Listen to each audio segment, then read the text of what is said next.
Hello, everybody. Thank you so much for joining us again. I am Crystal Dillard. I am a candidate for state representative in District 131, and I welcome you to my Schoolhouse to the State House podcast again this evening. And I have got a show for you today that everyone has been waiting for and asking me about. And it should be very interesting because I have got some of my colleagues in education, and they are here to shed some light on what it's been like navigating through the post COVID classroom. And we're not finished navigating through it yet, but we're right there. And there's some special challenges that have presented themselves throughout this past year. And what I am going to do first is say that my guest appearance on the podcast does not in any way uh, constitute an endorsement of myself or any other political candidate. We are simply teachers and educators and student advocates who are walking through this path together and navigating through it together, and hopefully we can shed some light, some insight, some similarities of circumstance with some of you who are going through the same thing. And what I am going to do is introduce my guests now. I'm introducing them by their first names only because their names are running down the bottom of the screen, but that's okay. But we are not stating exactly. We are in education. We're in different aspects of education. We have got people here, and there's one more guest that's going to be joining me momentarily, but we've got people here who are brand new into the classroom. We've got people who are veteran teachers, and we've got guests who are student advocates. So they see things from a completely different standpoint than the classroom teachers see things. So I'm going to start, and whenever I say to my left, that's really to my right. So to my right is going to be your left is Mr. Mune. Mr. Mune, can you introduce yourself and tell us what you teach? Hi, my name is Mr. Moon, and I am an eighth grade English teacher Okay. for middle school. Okay, Mr. Moon, you just gave away who you are, but that's okay. But all of us are colleagues. And Miss Yolanda, can you tell us what you teach?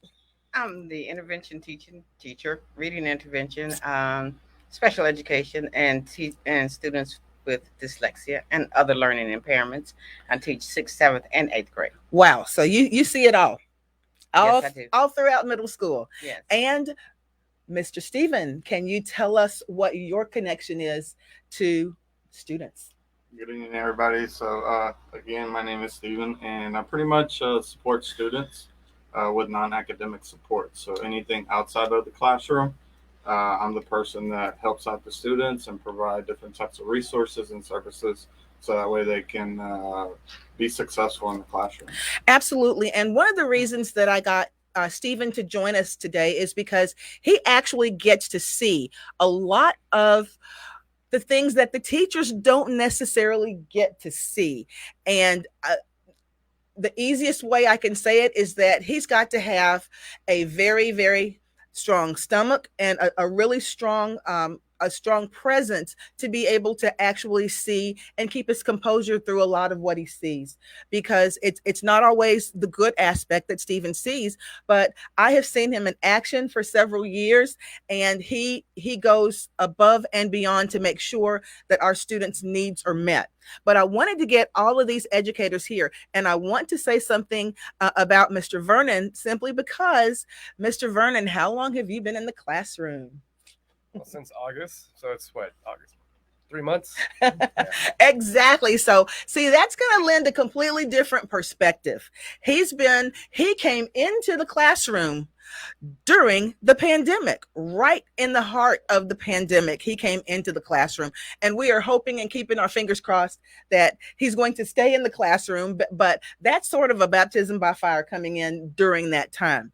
But I want to pose a question to all of my guests, and I am going to give each one of them a chance to speak on it a little bit, because everyone is going to have a different perspective on this particular question. The first thing I want to ask, when the initial lockdown happened, did you ever anticipate not seeing students in person for such a long time? What was that like? And I'll let you jump in first, Miss Foy. What was that actually like, not getting to see them in person? It was hard for me. Yeah. Yeah. Because my method of teaching, I call a mothering of the mind. So I develop a relationship Yeah. with my kids. And because of the nature of COVID, I knew that it was going to take us a while. Right. This was a pandemic. Yeah. So I cried when the principal let us out that day because I knew. And Yeah. these children are in a socioeconomic environment where I'm concerned about non-academic things, Right. like Mr. Burke, Mr. Stephen. Mr. Yeah. Stephen there. So I worried about, are they going to get anything to eat? Right. Are they going to be safe? Right. Is there going to be shelter? The learning concern came in later, but Right. yeah, I was very, very concerned about my students. Yes. How about you, Mr. Vernon? With you just deciding that this was the road that you wanted to walk, what was it like actually coming in? So you actually came into the classroom after we come back to in-person learning, but you had to bear the brunt of the students who'd been out of the classroom for such a long period of time. What was that like with you being a first year teacher? Okay. When I first started, well, going back to the lockdown, actually, I was student teaching, so I was already exposed into that kind of environment. Yeah. So coming back in, there was a lack of, like, how do I say this? Students know how to act socially. They're wild. Yeah. They're on the crazier side, but coming in, it was a challenge, but I think this was the environment that I kind of grew up in as well, going through a Title I school as well. So Yes. this, if anything, seems pretty normal to me. So I felt pretty prepared coming in. Okay. And I I asked you this last, Mr. Stephen, because I know that your perspective is going to be quite different, and you can even sort of explain some of the things that you saw and that you experienced with students being gone for so long. What was your experience like? And did you anticipate not seeing your students for as long? That's actually a good question. My mentality was, this isn't going to really happen. Me too, sort of. I Yeah. thought that, you know what, as a country as a whole, we're going to be prepared. We're going to be okay. We're not going to have the virus come in. And sure enough, and I was telling everybody in the school, this is not going to happen to us. It cannot happen to us. There's no way. Right. And I honestly didn't think we were prepared. Yeah. Because who can prepare for a pandemic, right? But as far as how to properly prepare in the school, prepare for our students, it was. I mean, I can't really tell you exactly how I felt, but it was more so I just had to run with it, really. The very first thing that I thought right away was, okay, well, if our students are going to go to school virtually, the first thing I need to make sure is, okay, does everybody have a computer? Right. Does everybody have a laptop? Yes. Right? Because if they don't have a laptop, they're not going to learn. So that was my first instinct right away, is how are we going to get everybody virtually? And knowing our students, Yes. not everybody has a computer. No. So I Yeah. knew that was the biggest challenge right then and there. And you know what? It's interesting because I want to touch on that a little bit, Mr. Stephen, simply because I saw my school, which really surprised me. I saw them dig deep, and really, I don't even know where all those laptops came from. I'm talking about last year. But to get those students in and get a laptop in the hands of everyone who needed a laptop. I didn't know there must be a huge laptop closet somewhere, or the school district, they just dug deep to make sure that they got those laptops from anywhere.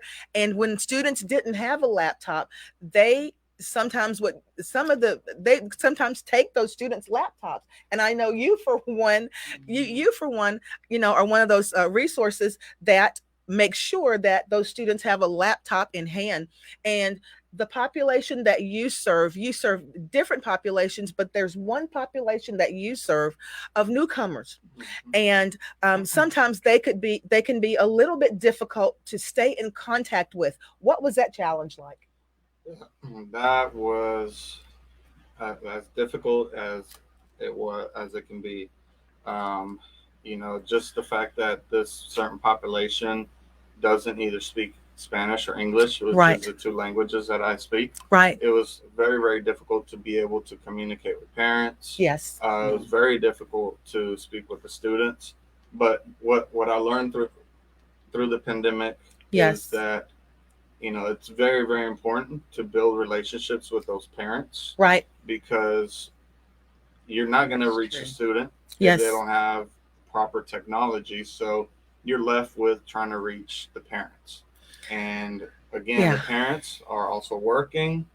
And so sometimes you're not able to speak with the parent until after school hours. Right. So That's it was correct. definitely a challenge, but it was something that, I realized that we all have to be able to build relationships with the parents. Right. Well, let me ask you guys this question, because I know it may pertain to some of you, and then others maybe not, or maybe on a different level it can pertain to this. I know that Yolanda, you can speak from the aspect of a grandparent. Mr. Vernon, I don't know if you could possibly speak from the aspect of a sibling, or Mr. Stephen, I don't know how this pertains to you, but let me ask you this. If you are the parent of a school-age student, what was it like managing your own kids at home, or siblings or grandchildren at home, while you are trying to prepare lessons and service your regular students in a virtual environment? What is that like? That made me become tech savvy in a hurry. Yes, me too. Okay.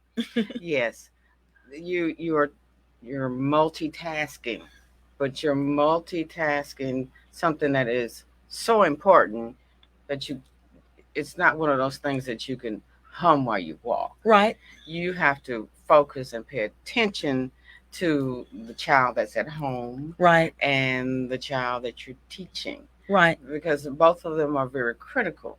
The learning process online changed. Yes, it did. It was very much altered, modified just a little bit. Right. And then having a child at home too, that child has needs as well. It's right. not as if you can just tell a child, okay, let me put a shield up here. Yes. I'm no longer here for you. Right.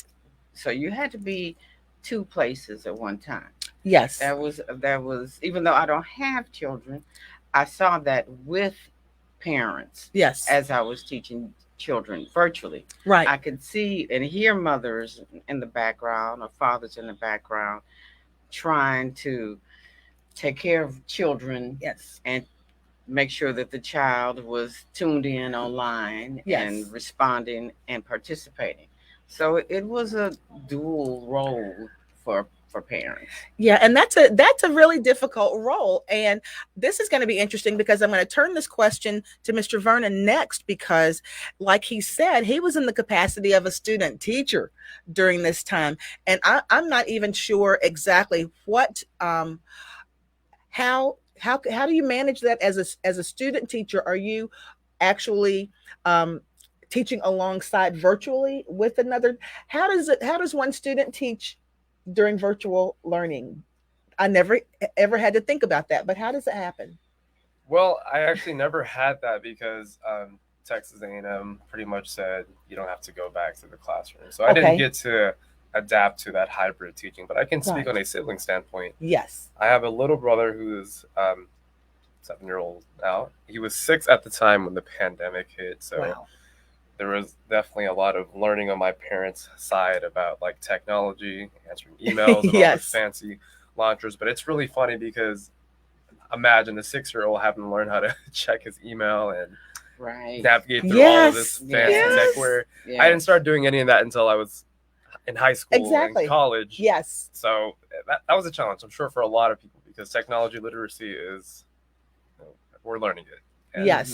as the generation goes by, we're getting better. Absolutely. And I remember when I'm I don't have any children at home, but I do remember in trying to prepare lessons virtually and keeping the students engaged. That was the real challenge, because at first we were instructed to make sure that all the students have their cameras on, and that became almost impossible. It became almost Well, impossible. that was also an inconvenience too. Well, for some parents, for some families. Absolutely, Yes. absolutely. And then we went to a situation of not having to demand Right. that those cameras be on, but hoping that those students are staying engaged. And sometimes it wasn't always the case. They weren't always staying engaged, but you kind of do what you can, and you kind of just learn to roll with it. Now, Mr. Stephen, in that same vein, I don't know if you are a parent with kids at home, or if you have nieces and nephews that you had to witness that through, but can you speak to that a little bit, as far as what you observed in parents and those people at home having to manage their children at home, as well as managing their own lives? Exactly. No, I know. I don't have any children of my own. I do have nieces and nephews, and my wife and I, we did get the opportunity to babysit one day, and definitely multitasking is the key, and it was the key during the pandemic. Yes. Unfortunately, talking to several parents, they had a tough decision. That Yeah. For them, they weren't able to multitask. Right. For them, Yeah. it was either I go to work and try to find some place for my son or daughter to log on, Yes. whether it was at the grandparents, at the aunt's house, at the cousin's house, at a friend's house, Or even at the job. or even at the job. Yeah, There that's was several parents that would take their child to their own work, yes. and they had to find a little corner somewhere where that's where the Right. child was learning. So I know parents had Yes. a difficult time last year trying to multitask, and at the end of the day, they knew that I can't stop working. Right. If I stop working, then everything else stops. Right. And so Exactly. for them, it was I got to do my best, and if I have to take my child to work, that's what I'm going to do, unfortunately. Yes, absolutely. And I'm so glad that our final guest, Julie, just got here. And I know that and Julie, can you introduce yourself just by your first name and tell us what you teach? Hi, I'm Julie, and I teach 8th grade science. I've been teaching it for almost 10 years now. And you are a parent with school-age children. Yes, I have 3 kids, 2 in high school and 1 in middle school. Okay, so you came in at the exact right time, because this is a question that we are walking through right now. When you returned to the classroom, what was it like to prepare meaningful lessons for your children who were having to learn from home, and manage your own set of students that you had to manage in the classroom? What was it like trying to juggle that ball? It was a lot of debate because you have to keep in mind there's kids in person, and you want to appreciate that they valued coming in person, but also value the ones who wanted to be safe at home. So my personal kids stayed at home, and so I always tried to keep that in mind. My kids went back to school probably like 3 weeks before us. Okay. In their district, and so their experience when they went back to school was that the teacher was catering to the kids in person, and they had the virtual class, and my kids would say, well, the teacher just walks away from the camera and I can't hear them when they walk away from the camera. And so for me personally, I was always trying to keep that in mind. Like, yes, I want to value my kids here in person, but the ones at home are just as important, and I want to keep that in mind. So I try to definitely balance the best I could. And I've got a confession to make in terms of that. I found myself on more than one occasion because the way that it was structured with our lessons, we had to have a 20-minute lesson and then the rest asynchronous. And when we turned those kids over to the independent practice, it was challenging sometimes to keep in mind that those kids that are there, and I kept my camera on the entire time in order to remind myself that there are still some kids there in a hybrid mode, but to remind myself that those kids are still there and they've got to be there. I've got to be there to answer those questions when they ask. And because they got used to that and I got used to presenting in that way, I made sure that we stayed, even though there were some teachers who were able to and who chose to end the class after the 20 minutes and let them do their independent work independently. I chose to go ahead and stay there and stay on camera the entire time so that if they did have a question, they could come back and ask me that. But even with that in mind, that didn't happen all the time. I'd forget and the bell would ring for lunch and I'd come back. I walk my kids down and I come back and there were some kids that were still online and I'm going, oh, I'm sorry. Everyone went to lunch. I'll see you tomorrow. And, it was because, you're having to wear so many hats and try to do it in an effective way. And sometimes things just kind of get ahead of you. But, we were able to kind of maneuver through it some. Now, preparing effective lessons. Preparing an effective lesson. Do you, ladies and gentlemen, think that it's even is it something that you're able to do effectively to prepare an effective lesson for a virtual classroom as well as an in-person classroom and have the same effect for both types of students? Miss Yolanda. Okay. You look Miss like you Dillon. wanted to answer that question. Yes. So, Please define effective. effective. I would consider effective being a lesson that the students, for the most part, because it 100% are not going to be engaged when you have a virtual situation. Okay, that's Okay. just a fact. Okay, but to have the majority of your kids engaged in the lesson, able to respond when you are asking a question or checking for understanding, able to respond in a written way if you ask for a response to be given verbally or written. That's what I would consider effective, and be able to reproduce that learned information if at the end of class you have an exit ticket or any type of check for understanding at the end of class. Okay, so you want to know what a lesson plan would be? Well, yeah. Tell me if you think it's even realistic to think. Okay, no, it's not realistic. Okay. Because, and this is why I say it's not realistic. Yeah. These children were not brought up at the primary grade level on technology. Exactly. Yeah. Okay. So we were catapulted into a massive open online service. Yes. That was difficult for learner and educator. Right. So as we as we fought our way through this, we learned what would be effective and educated.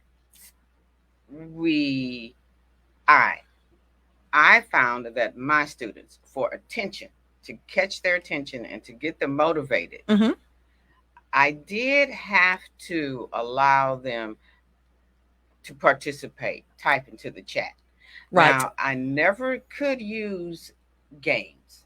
Right. Some teachers could use Kahoot or Pear Deck or something. Yes. But a lot of my kids are ADHD. Okay. Okay. So with that attention deficit, I couldn't release them so they could focus on a game because it would be hard to reel them back in. Okay. Yes. Okay.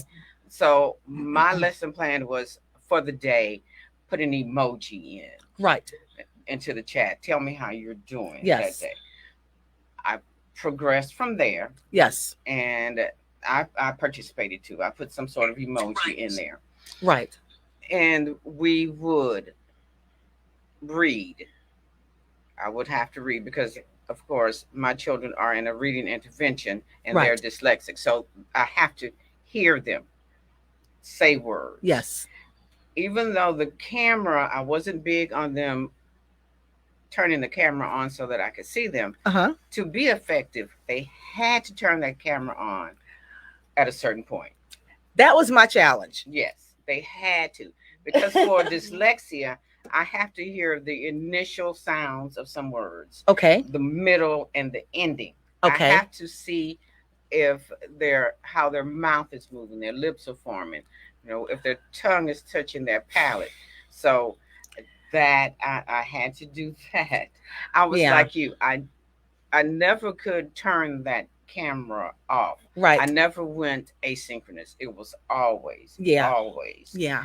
Because I knew I was going to lose them because Absolutely. this was new for them. This was Absolutely. a new format for them. And I'm gonna jump in there and just say something to you, Miss Yolanda, because all of the students that you teach also go into the general ed classrooms. Yes, they do.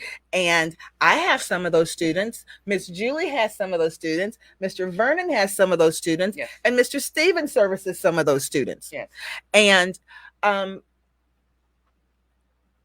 some of what you are saying definitely is echoed through what we see, and I'm going to let Miss Julie speak to this in a second, simply because with that break in person, Mm-hmm. there was a definite serious disconnect in that thread of learning. Reattaching it, what do you think it's going to take? Reattaching that, can it be reattached? Are we going to be able to say at this point they're back on track? I don't think you'll be able to definitely say that. Do you think you'll be able to definitely not, pinpoint not it? for everybody. Right. I mean, my youngest son was 5th grade when we were virtual, Yes.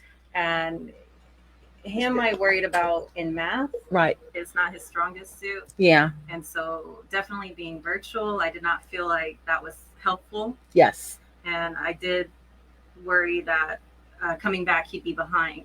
But this year, he's back in person. Yes. And everybody's in person, and mostly everybody. Yes. And he closed the gap. That's good. But that's because there's a structure when we're in school, when there's no excuses. Yes. There's a structure. But Now, you're a parent who's going to be just right there on top of those students, Yeah. making sure. Yeah. Yes. If that's not in place, Yes. I can't say that it would. You could close the gap that's been created because of COVID. Yeah. I think now more than ever, Yeah. the parent has to be involved. Right. For that to happen, the parent has to be involved, and unfortunately, I see a lot of parents that are not involved. Yeah. So for the gap to close, I think more than ever, the parent is just as important. But we're saying the parent. Remember, some of our children don't have parents. Well, they don't necessarily. There's a parent somewhere out there, possibly. There's a guardian sometimes. Yes, there's a guardian. Okay. There's a guardian. And then there's sometimes with my students, I can't say about anybody. Yeah. But with mine, the guardian is just maybe several years older than the child. Maybe 2 or 3 years older. Right. Yes. Right. So you have to instill in that child the importance of taking ownership of learning yourself. Right. Now, Mr. Vernon, let me ask you this. From the perspective of a new teacher into the classroom, you basically have only seen them as far as what the knowledge that they have come to you with this year. based on what you know, an eighth grade reading level, an eighth grade comprehension level, an eighth grade writing level should be. Is there a gap? And do you think that we're going to be able to make that gap up in this year? Absolutely not. There is a huge, significant gap. Well, first of all, they lost instruction during the seventh grade, so we're pretty Yes. much having to reteach a lot of things that was supposed to be taught in seventh grade, which was, but huge learning curve when we're online. Right. It's not the same, and my kids are low readers, but I mean they are eager to learn. Yes. So I wouldn't say maybe not in a year, but maybe two, maybe three. We'll get them where they need to be. But in the moment, absolutely not in 1 year. Mr. Stephen, with the services that you provide for those students, knowing what are some of the things that you witness that they're up against, and you can be pretty specific. Some of the things that they're up against that act as a barrier to them being able to actually come into the classroom and fully uh, take in what's going on in an academic classroom based on what they're facing. Definitely. I mean, just for example, I mean, we discussed lack of technology was the big one during the pandemic. Even now, computer literacy is very low. Parents don't understand how to use a computer, so they're not able to support the child. Yes. But then you also talking about a lot of families lost their jobs during the pandemic, Yeah. so they're not able to purchase those school supplies, the uniforms for our students. Yes. Hunger is a big one in our area. Yeah. We're considered to be in a food desert, so we're always thinking about the students are always thinking about when are they going to get their next meal. Are they Wow. going to have food at home when they get home? Yeah. So we're always trying to provide those food when we're able to. Social emotional support, I think, is one of the biggest components Yeah. that's needed this year and going forward. Mental health is going to be very, very important. Emotionally, if the student is not engaged Yes. for whatever reason, that's just another barrier that's causing the student from not being successful in the classroom. So, Right. Mental health services, social emotional support, Right. that's a big deficit, and it's something that we should all take into consideration going forward as one of the highest needs for our students. Well, you know what? And I almost forgot this. I don't know how I could have almost forgotten this, but right in the middle of the pandemic in Houston, we were hit with the winter freeze.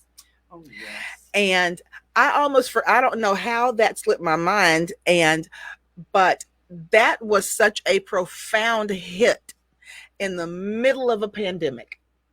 And to know how our particular school, the way that they had us touch base with the students, every teacher had a list of students that they had to in some way communicate with to see what their needs were. And you see this all the time, Mr. Stephen, but this was one of my first times experiencing this.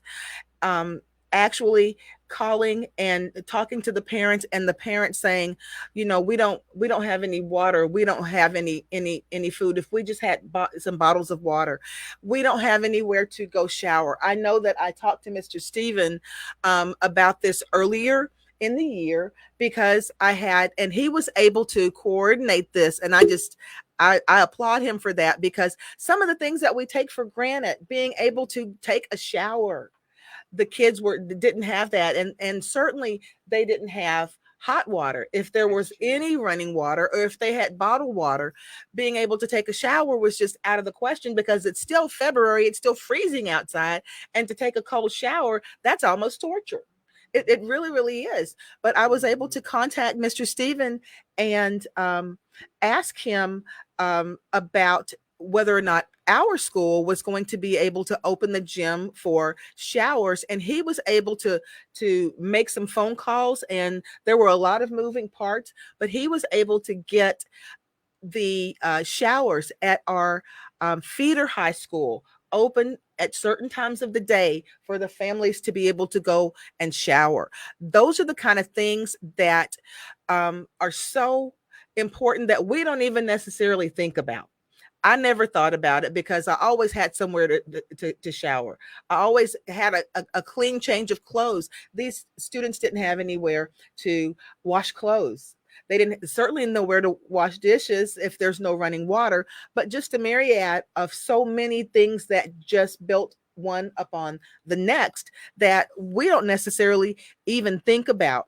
But I was so glad that those components were in place so that those kids' needs could be met.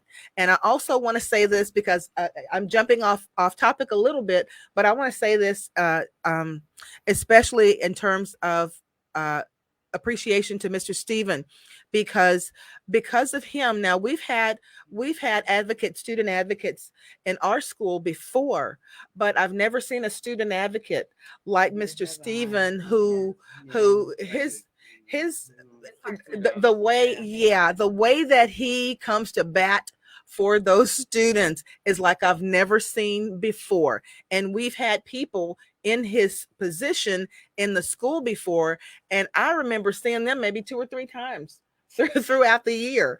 And Mr. Stephen is just right there. He's making sure that it gets done. He is constantly telling us, if you've got students that need anything, you all tell me, fill out this little form. It's only 3 questions. Fill it out. Let me know. And he makes sure that he stays on top of it, and that's extremely important. But guys, let me jump to this point really fast because I want to make sure that we're able to get to these things. And then if there is anyone who has a question that they want to ask us, please feel free to ask us any questions while we're on. But when you did return to a full classroom this past August, what were some of the most profound challenges that you noticed your students faced in readjusting to normal school life? I can answer that one first, and then I'm going to jump to Miss Julie, and then Mr. Vernon, then Miss Yolanda, and then Mr. Stephen. But I don't know if we always make the connection on this or not. But when we watch the news and we see the kinds of things that have been happening within the past 2 years, as far as crime, as far as mental stress situations with people going on, that we didn't ever see, or we saw very, very seldom prior to the pandemic, we've got to know that in some way, we've got to make that connection that it trickles down to the students and what they're dealing with at home. And I can say this: if you have a stressor like lack of socialization, and I'm a person who is fine within my solitude, but I understand that lack of social stimulation for a lot of people, especially at that very crucial age of middle school or high school, that lack of interaction, going to school is so much more than academic achievement. That's how we learn to socialize. That's how we learn who we are. That's where we get our self-confidence from. And when that's taken away in such a profound way, it makes a huge difference. It makes a huge difference. And we're seeing that in the classroom right now. We are seeing that right now. And I know Miss Julie is, and Mr. Vernon and Miss Roy, they're all on my team. So we work with some of the same students. And boy, I can tell you this: I didn't know some of the students were seeing the kind of things at home that they're seeing at home. And it's playing out. What they're seeing at home is playing out in the classroom. What are some of the really profound things that you have noticed, or even displays of aggression, or displays of lack of respect for authority figures? what are some of the things that you've seen in the classroom, Miss Julie, that we didn't necessarily see to that degree pre-pandemic? I do think definitely their social, emotional needs should be a priority this year. I do think that being locked up made them feel like they were missing out, and you know they lost a year of memories they should be making with their friends, and so Yes. they can make their social life a priority instead of their education sometimes. Yes. And so I think that is a struggle, and uh, I feel like they do. How does it play out? How can you, how does it play out? Because we see some of the same things, and it plays out in ways that we really haven't witnessed before sometimes. There's an extra little layer of defiance, Aggression. Yes. Questioning authority, Yes. which I understand. Right. There's a lot of things going on in the world that should make you question the people who are in charge, Right. their intentions, and but at the same time, we still have to have trust in the people. As a teacher, I'm here Yeah. to take care of you. That's you know? right. And building that relationship with the kids, getting them to understand that, it can be hard sometimes. We're getting there, but it was a challenge this year, getting that trust with them. Like, look, I'm not on any other side. I'm on your side. Right. I have nothing but good intentions for you. Absolutely. But yeah, it was a struggle this year to start. Miss Yolanda, Yes. what have you seen as far as the most profound challenge in terms of reintegrating those students? Well, these children are adolescents. Yes. And they're at that stage of they're no longer a baby. Right. And they're no longer in elementary school, and some of them think they're adults, but they're hung up in between. Yeah. Am I a baby, or am I a man or a woman? Right. Still a child. So the most overwhelming thing for me was they demanded my attention. Yes.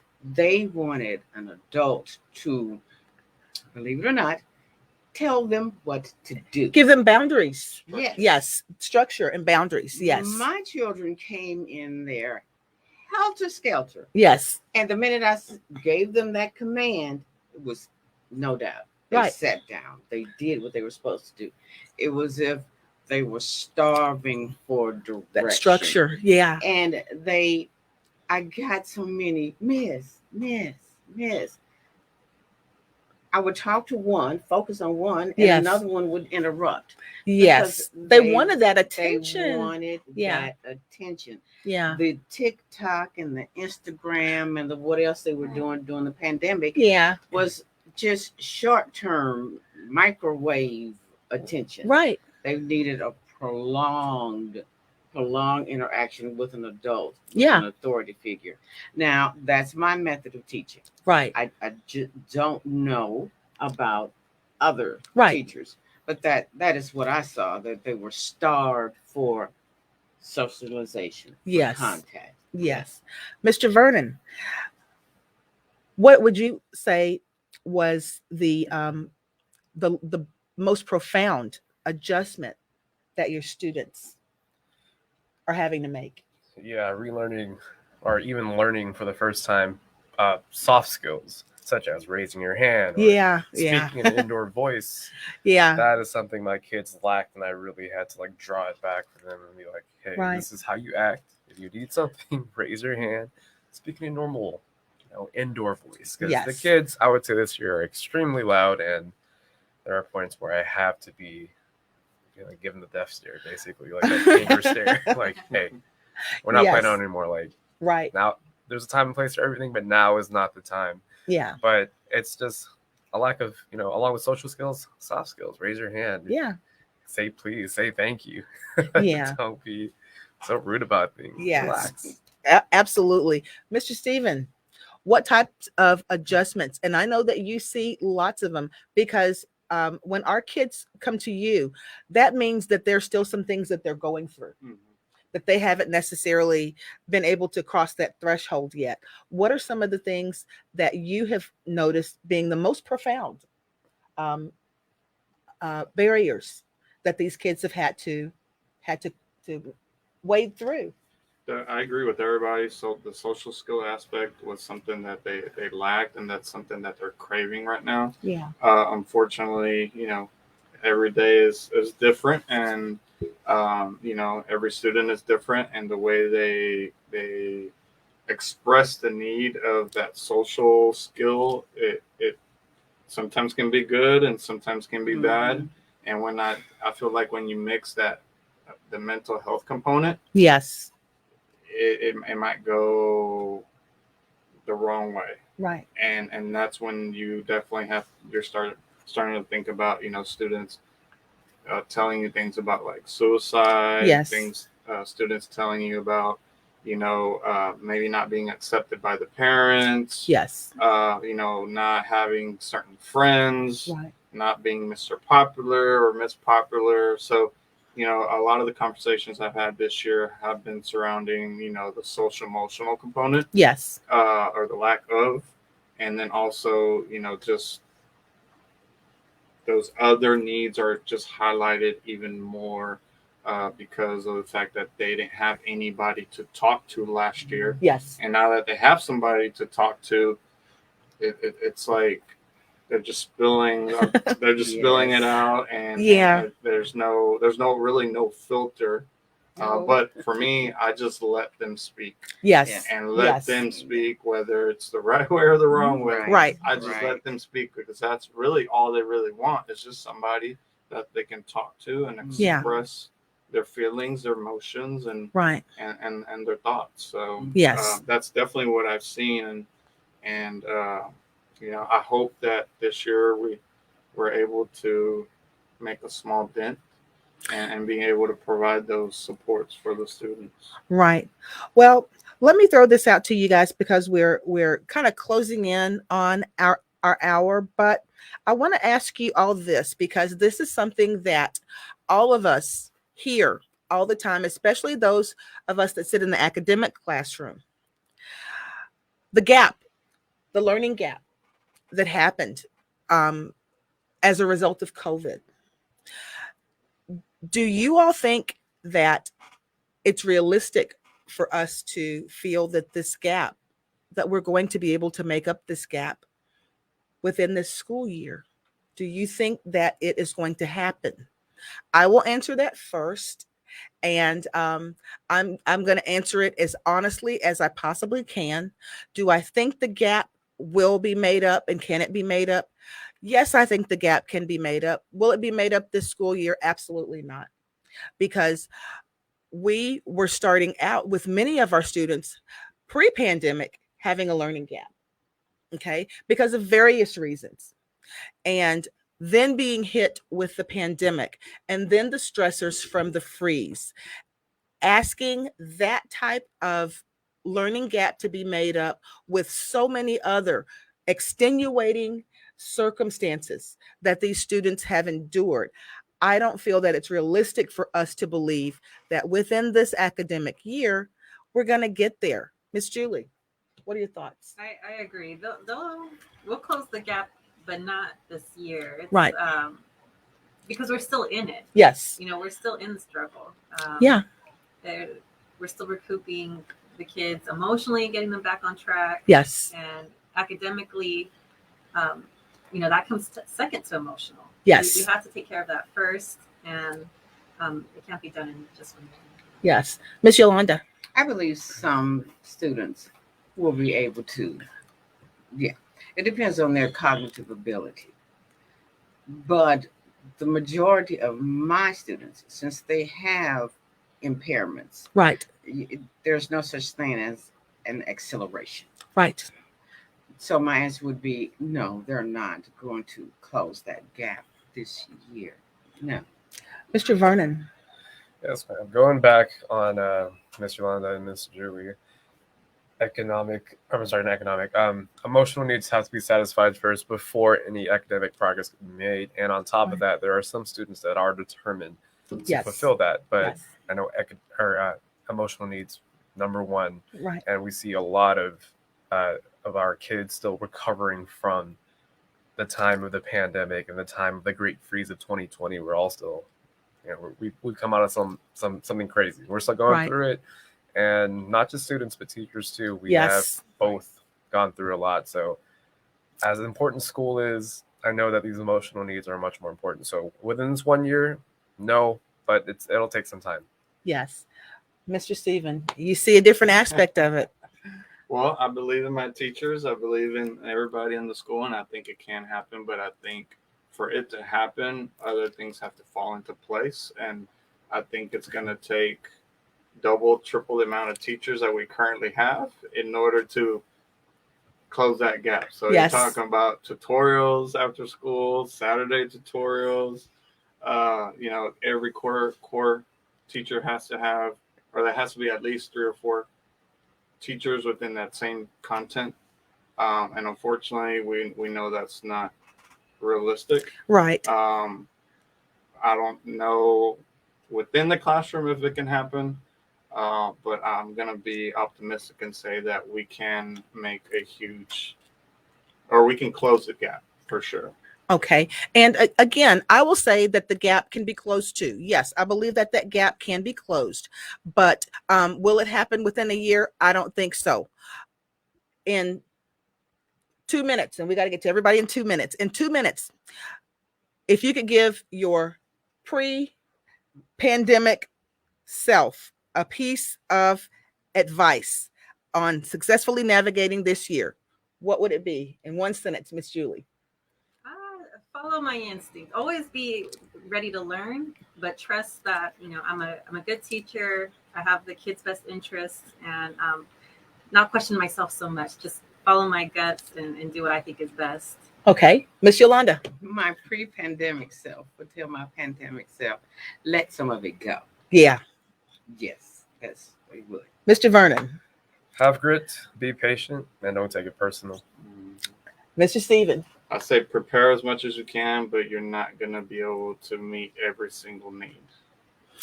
Okay, and I would say hang in there. Don't take it personally, and just keep going and knowing. Be flexible, and not let it's not personal. None of it is personal. But guys, I want to thank you so much for tuning in tonight for our special show where I told you I was going to have my colleagues, other teachers on here. Nobody has walked this walk like we have this year. Please follow me on Instagram. By all means, I would love your support. Go to Crystal Dillard for Texas and support me. I hope to see you next week. Thank you guys so much for joining. Thank you, Julie, Stephen, Yolanda, Vernon. We'll see you next time. Bye-bye, guys.